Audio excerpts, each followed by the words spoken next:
So good morning everybody, Carlos here. Workout started. Auto pause.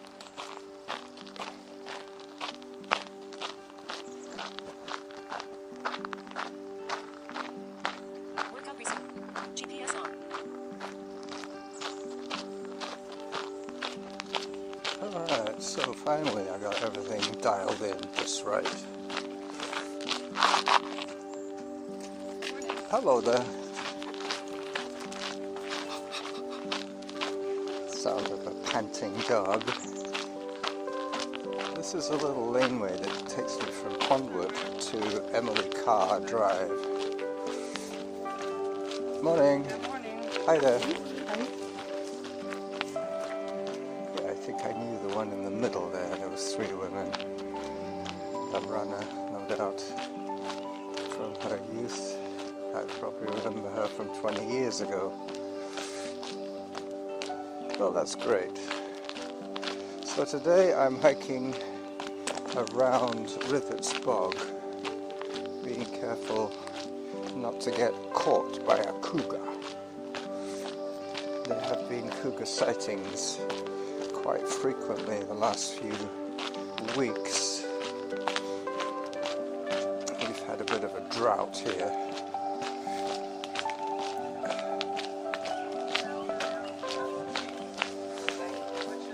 Hello. Alright, more women hikers. They're all finishing their walk now. I'm going to be going anti-clockwise around the bog.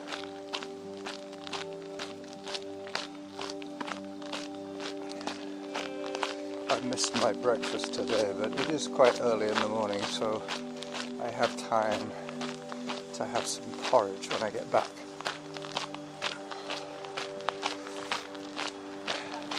Good morning. Hi. Once again I managed to miss out on a major outlay of money, which was great. I took my bike in, my e-bike, to be fixed. Very simple issue.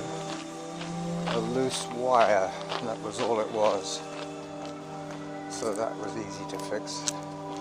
But like when I went with my little bike up island, up the peninsula I should say, to have my bike tuned up by Rob's friend, I asked him, after he'd spent an hour tuning up my bike, fixing things and basically chatting about bicycles, I asked him what he wanted for the work, and he said, oh, that's fine, just I'm glad you stayed here while I was doing the work, because a lot of those people take him for granted and think, well, I'll drop my bike off, he'll fix it, I'll come up, pay him and leave. But anyway, he said, just stick around and I'll explain to you what I'm doing, which he did, which gave me a much better insight into keeping my bike in good shape. He also gave me lots of good advice. I'm really enjoying riding my little bike, my Norco Malahat. So I'm getting away from the noise now. Hello. Hi there. I'm on the Ralston Trail now, heading down into the bog. There is a drainage ditch to my left with quite a lot of water in it, but it's not moving. It's pretty stagnant. Probably pretty good for breeding mosquitoes this time of the year. Further down there's a bit of a escarpment, so the creek tends to speed up quite soon. It's just trickling out at the moment, and it drains into the bog. And basically evaporation will deal with it after that. I have to remember that once I get to the bog, I should start taking some photographs for my blog. At the moment, this recording has been full-time, real-time. Very soon I'm going to pause for a second to take some photographs and also to check on the duration of my recording, but I'm guessing about 6 minutes so far. Get back to you after the pause.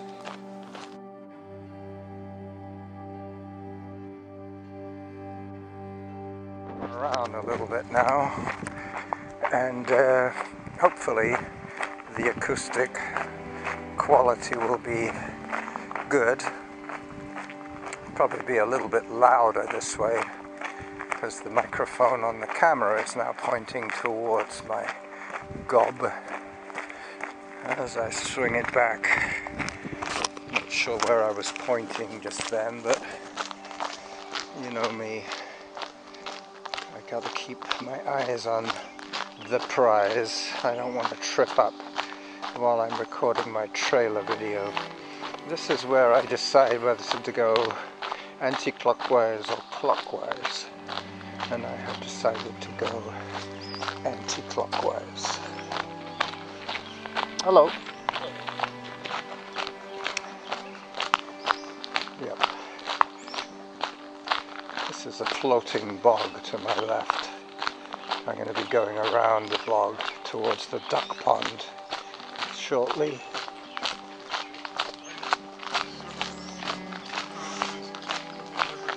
Morning.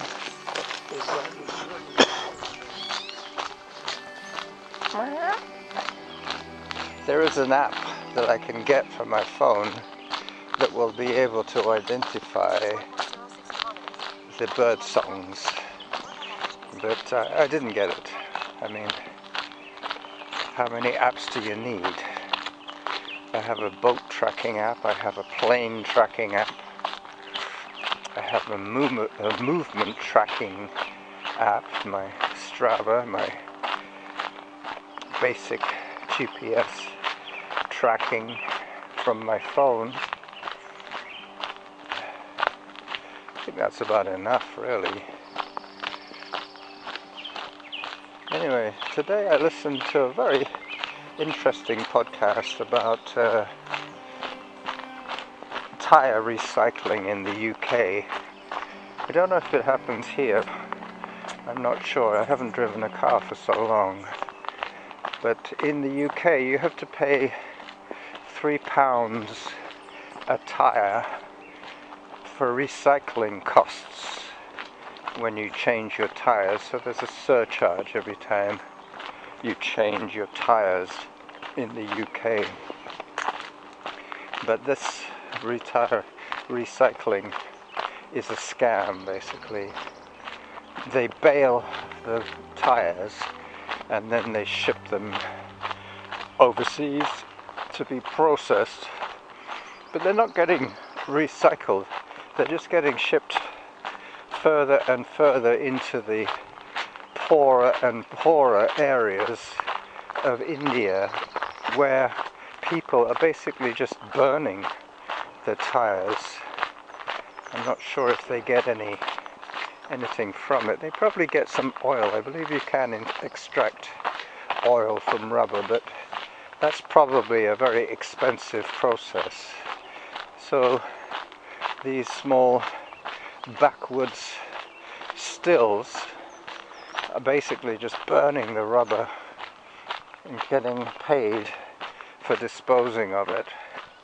Once it's burnt, I think it is less hazardous. You can actually distribute the ash without polluting any further. But the smoke of burning rubber is very great and causes a lot of contamination, especially for the poor people who are dealing with this local cottage industry of burning tires.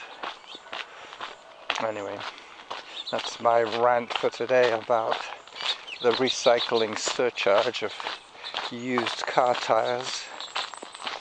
But it is an ongoing problem. So this is the Running Jackal signing off for his video. Yeah, that's quite long enough. Saying bye bye to you from Rithet's bog.